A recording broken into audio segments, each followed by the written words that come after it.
Will வித்தையில அம்ப சரியான இலக்கில் அடிக்கும் போது புல்ஸை அப்படின்ட்டு ஆங்கிலத்துல சொல்லுவாங்க. அதே கொஞ்சம் இலக்க தவறினா ஹமாசியா அப்படின்ட்டு கிரேக்கத்துல சொல்லுவாங்க.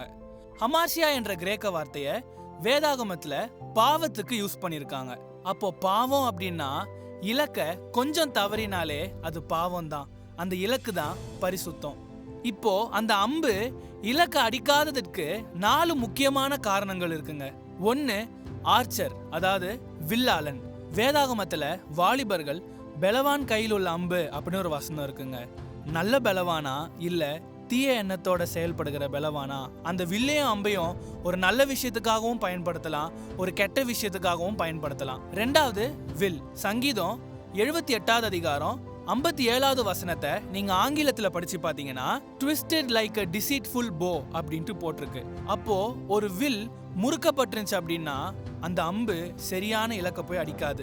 இந்த வசனத்துல அந்த முறுக்கப்பட்ட வில் இஸ்ரவேல் ஜனங்களை குறிக்குது. இன்னைக்கு அது சபையை குறிக்குது. ஒரு சபை முறுக்கப்பட்டுருச்சுன்னா அம்ப சரியான இலக்க நோக்கி அடிக்க முடியாது. 3வது அம்பு.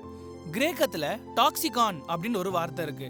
அப்படின்னா ஒரு அம்புடைய முனையில விஷத்தை தடவி ஒரு ஆளை நோக்கி அந்த அம்பை விடுவாங்க. அப்படி அந்த அம்பு அந்த ஆளை போய் அடிக்கும் போது பொதுவா ஒரு ஆள் சாகிறத விட கொஞ்சம் சீக்கிரமாவே சாவாங்க. ஏன்னா அதுல விஷம் இருக்கு. இன்னொன்னு யாபுமி அப்படின்னு சொல்லுவாங்க. அப்படின்னா ஒரு பேப்பர்ல ஒரு செய்தி எழுதி அதை அந்த அம்புல கட்டி ஒரு மலையிலயோ இல்ல ஒரு பாறையிலயோ அடிப்பாங்க. அந்த செய்தி ஒரு எச்சரிக்கையாகவும் இல்ல ஒரு நற்செய்தியாகவும் இருக்கலாம். இதுல இருந்து என்னங்க தெரியுது? ஒரு அம்பை ஒரு ஆளை கொலை பண்றதுக்காகவும் யூஸ் பண்ணலாம், ஒரு ஆளை மாத்துறதுக்காகவும் யூஸ் பண்ணலாம். இந்த அம்பு யாருன்னு பாத்தீங்கன்னா சபையிலிருந்து உலகத்திற்கு வேத வார்த்தையை எடுத்துட்டு போற சுவிசேஷகர்கள். இந்த சுவிசேஷகர்கள் விஷத்தை எடுத்துட்டு போறாங்களா இல்ல சுவிசேஷத்தை எடுத்துட்டு போறாங்களா அப்படின்னு நம்ம யோசிக்கணுங்க. கடைசியா முக்கியமானது என்ன அப்படின்னு பாத்தீங்கன்னா காத்து தாங்க.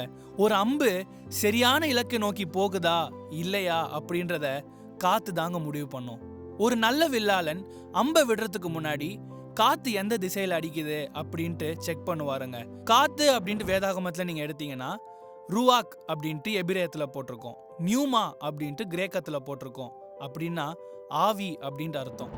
அப்போ அந்த அம்பு எந்த ஆவியால நடத்தப்படுது அப்படின்னு நம்ம பார்க்கணும். இன்னைக்கு இருக்கிற சுவிசேஷகர்கள் சீஷர்கள் தேவனுடைய ஆவியினால நடத்தப்படுகிறார்களா அல்லது பொல்லாத ஆவியினால நடத்தப்படுகிறார்களா அப்படின்றத நம்ம யோசிக்கணுங்க. இந்த 4 விஷயத்தையும் கரெக்ட் பண்ணிட்டோம் அப்படின்னா அம்பு சரியான இலக்க போய் அடிச்சிருவாங்க.